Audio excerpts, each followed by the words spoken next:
You know, when you think you have someone completely figured out, and then they surprise you in the worst possible way. Well, that's exactly what happened to me. Except I was the one doing the surprising. I'm Cassie.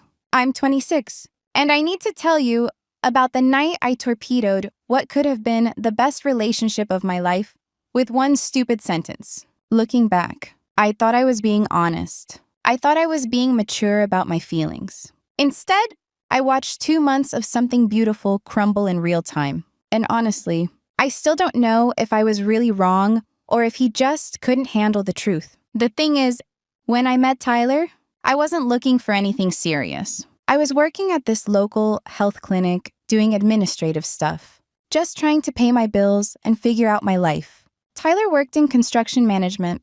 Honestly, I never really paid attention to the details because he was always covered in dust when he picked me up anyway. But there was something about him that caught me off guard.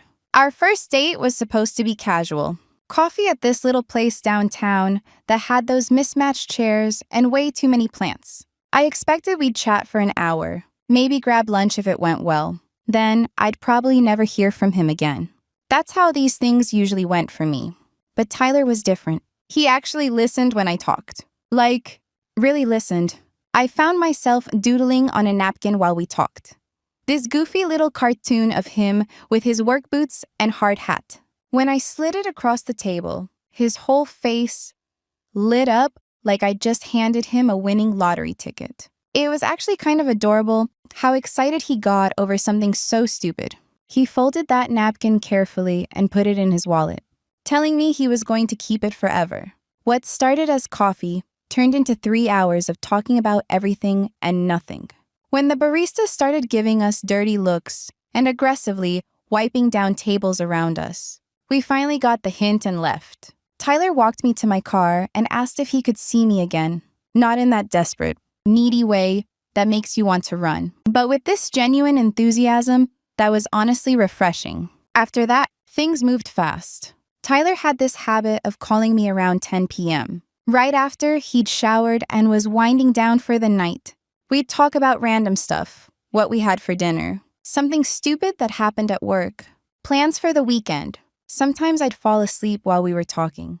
And I'd wake up the next morning to a text saying he'd listen to me breathe for 10 minutes before hanging up because I sounded so peaceful.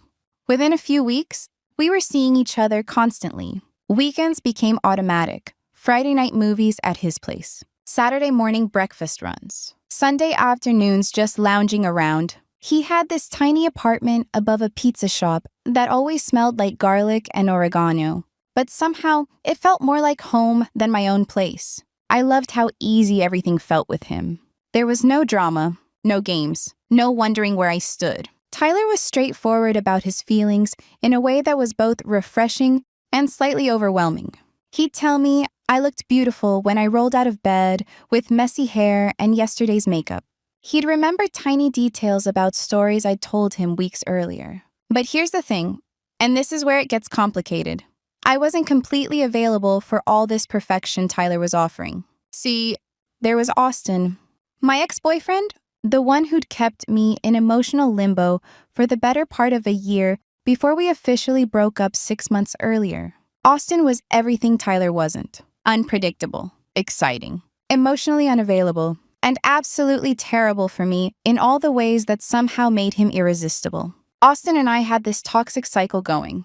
We'd break up dramatically, spend weeks apart, then end up texting late at night when we were drunk or lonely or bored. One thing would lead to another. And suddenly, we'd be hooking up again, both pretending it meant something different this time. Even while I was falling for Tyler's consistent kindness, part of me was still tangled up with Austin. I told myself it wasn't cheating because Tyler and I hadn't had the talk yet about being exclusive. We were just dating, getting to know each other, keeping things casual. At least, that's what I kept telling myself every time Austin's name popped up on my phone. The truth was, I liked having both. Tyler gave me stability, reliability, and genuine affection. Austin gave me chaos, passion, and the kind of uncertainty that kept my heart racing. I knew it wasn't fair to either of them, but I also wasn't ready to choose. Why should I have to The last time I saw Austin before everything exploded was actually just 3 days before Tyler's big question. Austin had texted me around midnight on a Wednesday, drunk and rambling about missing me. I should have ignored it. I should have been thinking about Tyler, who'd spent that evening helping me assemble a bookshelf I'd been putting off for months. Instead, I found myself driving to Austin's place at 1 in the morning. It was the same as it always was with Austin. Intense, passionate, and ultimately empty. He told me all the things I wanted to hear about how much he missed me and how different things could be this time. I knew he was lying. Just like I knew I was lying to myself about why I kept going back to him. I left Austin's place that night feeling hollow and confused.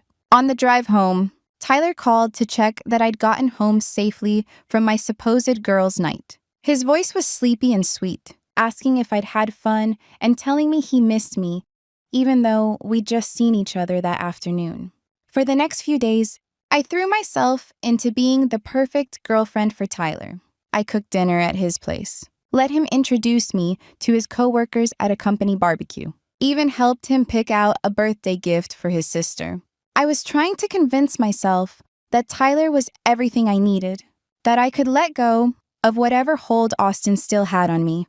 The night everything changed started innocently enough. Tyler had made his famous spaghetti and meatballs. Nothing fancy. But he put effort into it that I'd never experienced with anyone else. We were curled up on his couch afterward, my legs draped across his lap while some mindless comedy played in the background. That's when Tyler shifted slightly, turning to face me with an expression I'd never seen before. It was serious but hopeful, nervous but determined. He muted the TV and took my hand, his thumb tracing circles on my palm the way he did when he was thinking about something important. "Cassie," he said, and his voice had this quality that made me pay attention immediately. "I've been thinking about us, about where this is going. I know we haven't talked about it officially, but I want you to know that I'm not seeing anyone else. Haven't been since our second date. Actually, and I was hoping. I'd like for us to be exclusive, official, whatever you want to call it." The words hung in the air between us, and I could see the vulnerability in Tyler's eyes as he waited for my response. This was exactly what I should have wanted. Tyler was offering me everything: commitment, loyalty, a real relationship with someone who actually cared about me.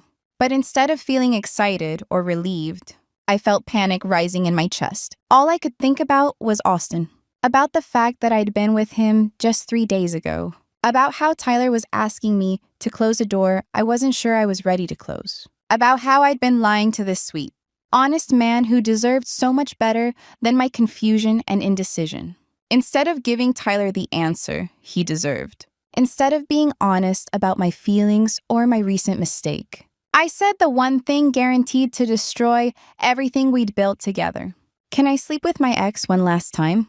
The words were out of my mouth before I could stop them, and immediately I wanted to take them back. But it was too late. Tyler's face went through about 5 different emotions in the span of 2 seconds. Confusion, hurt, anger, and finally, a kind of resigned sadness that broke my heart. "What?" he said quietly, like he hadn't heard me correctly. I think I need closure," I stammered, trying to explain something I didn't even understand myself. "It's not about you. Tyler, you're amazing. I just have this unfinished business with Austin. And I think if I could just, are you serious right now?" Tyler's voice was still quiet, but there was an edge to it I'd never heard before. "You want to go sleep with your ex before we become official?" "I'm trying to be honest with you," I said. And part of me actually believed that I could have just said yes, and then done it anyway. But I wanted to tell you the truth about where my head is. Tyler stared at me for a long moment, and I could practically see him processing what I'd just said. Then he asked the question I'd been dreading. "When's the last time you slept with him?" I hesitated. And that hesitation told him everything he needed to know. "Cassie," he said, his voice getting firmer. "When, a few months ago," I lied, because the truth felt too brutal to say out loud. Bullshit. Tyler's voice was flat now, devoid of all the warmth and affection I'd gotten used to. "Try again." I could have stuck to my story. I could have gotten defensive or changed the subject. Instead, for some reason, I told him the truth.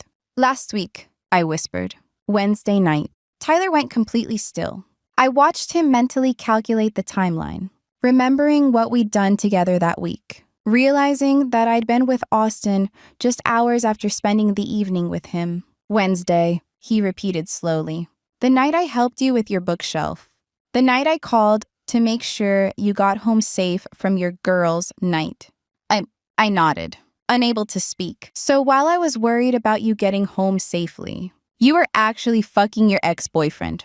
It wasn't a question. Tyler, please let me explain. Explain what? He stood up abruptly, pacing to the other side of the room. Explain how you've been playing me this whole time. Explain how I was just your backup plan while you figured out if you could get back together with him. It's not like that, I protested, even though part of me knew it was exactly like that. Then what is it like, Cassie? Because from where I'm standing, it looks like you've been using me as your safety net while you kept one foot out the door.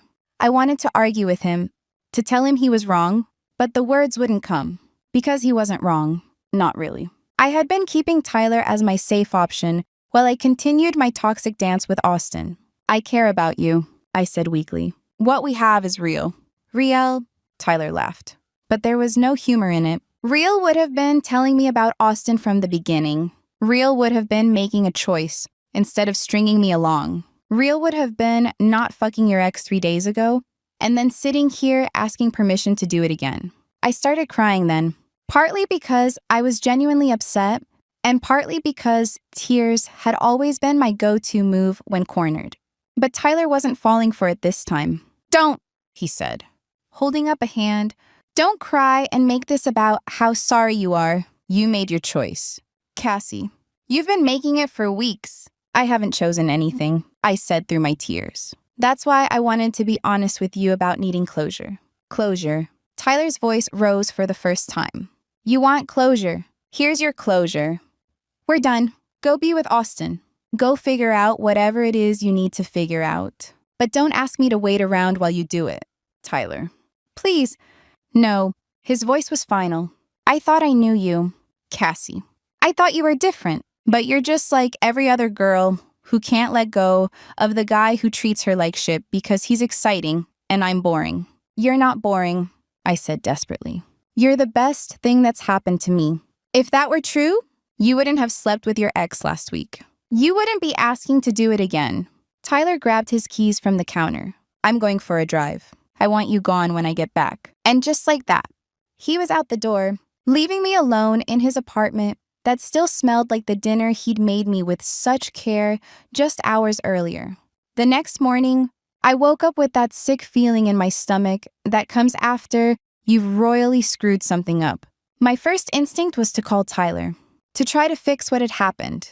But when I tried his number, it went straight to voicemail. He'd blocked me. I spent the entire weekend going back and forth between anger and regret. Part of me was furious that Tyler couldn't handle one honest conversation about my feelings.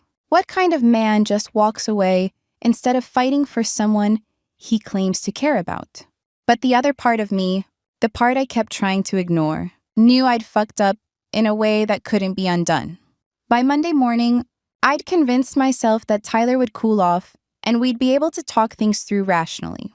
I decided to go to his workplace during lunch, thinking maybe if he saw me in person, he'd remember what we had together. I found Tyler easily enough. He was in the trailer that served as the temporary office, bent over blueprints with 2 other guys. When I knocked on the door and he looked up to see me, his expression didn't change at all. It was like looking at a stranger. Can I help you? He asked politely. Professionally, like I was just another vendor or client. Tyler, can we please talk? I said, trying to keep my voice steady. I know you're upset, but I'm working, Cassie.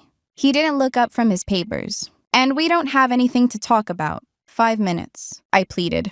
Just give me 5 minutes to explain. One of the other guys cleared his throat uncomfortably and mumbled something about checking on the crew outside. Tyler waited until we were alone before finally looking at me directly. You want to explain, he said.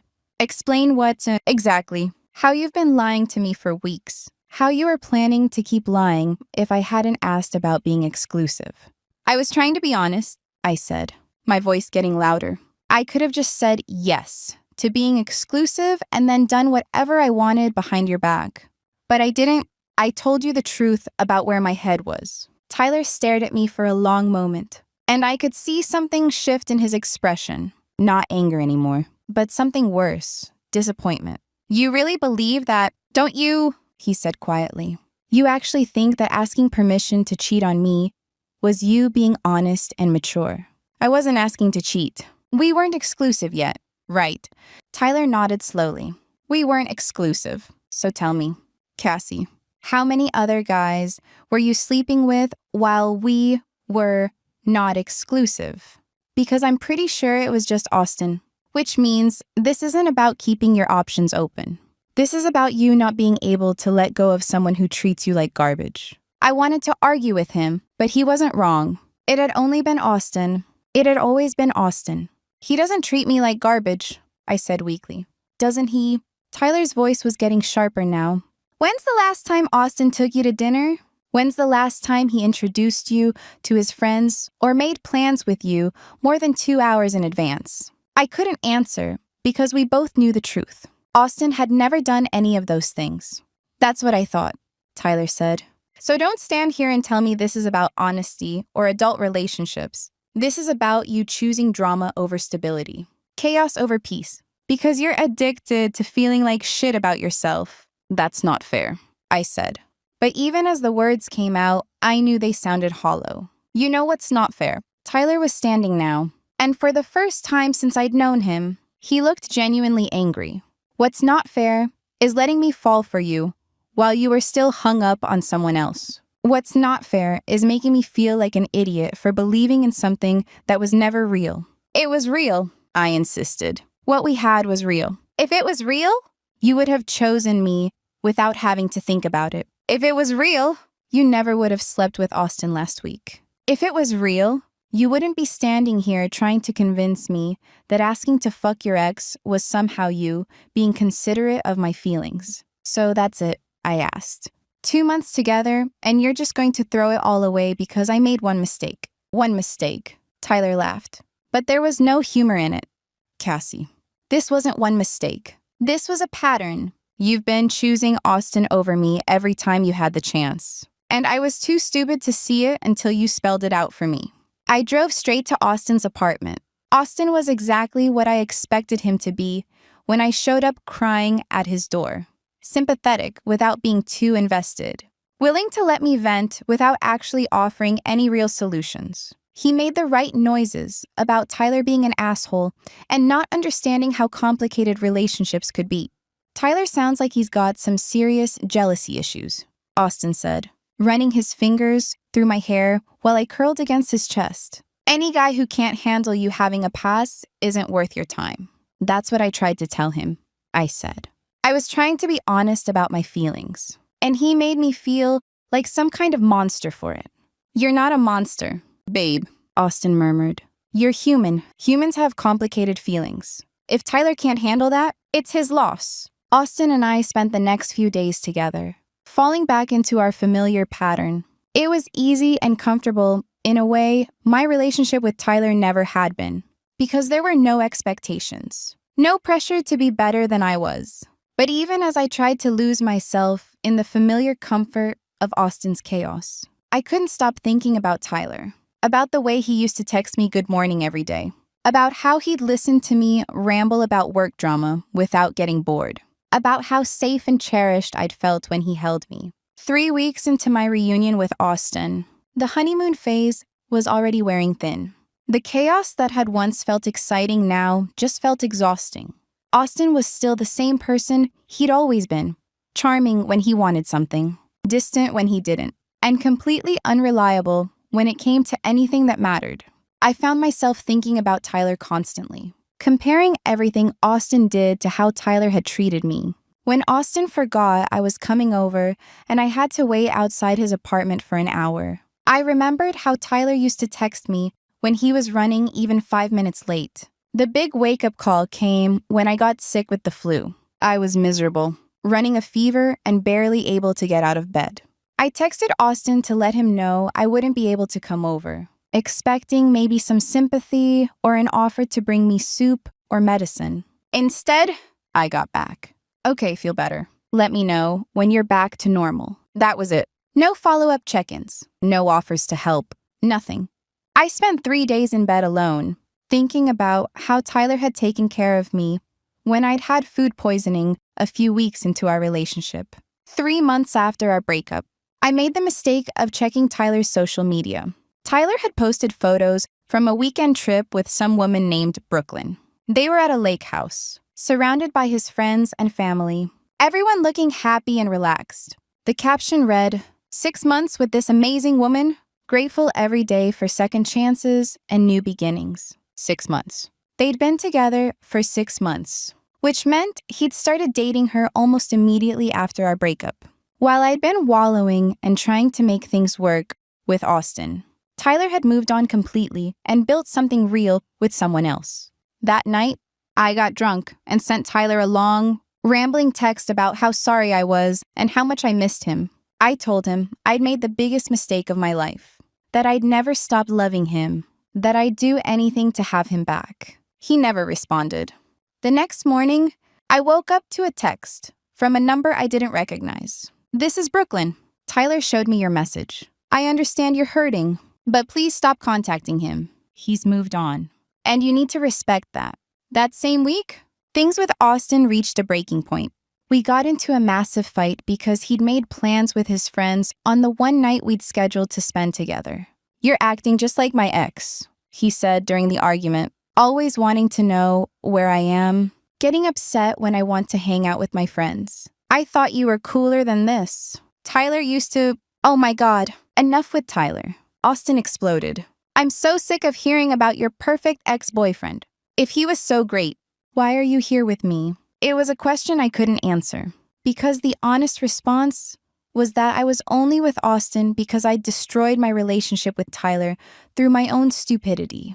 That night, Austin didn't come home. He texted around midnight saying he was staying at a friend's place. 2 weeks later, I found out Austin had been seeing his ex-girlfriend Rebecca the entire time we'd been back together. Not just sleeping with her, actually dating her, taking her to dinner, meeting her friends, doing all the things he'd never done with me. I found out when Rebecca showed up at Austin's apartment while I was there, expecting to surprise him for his birthday. She had a key, a birthday cake, and plans for a romantic evening. She also had no idea I existed.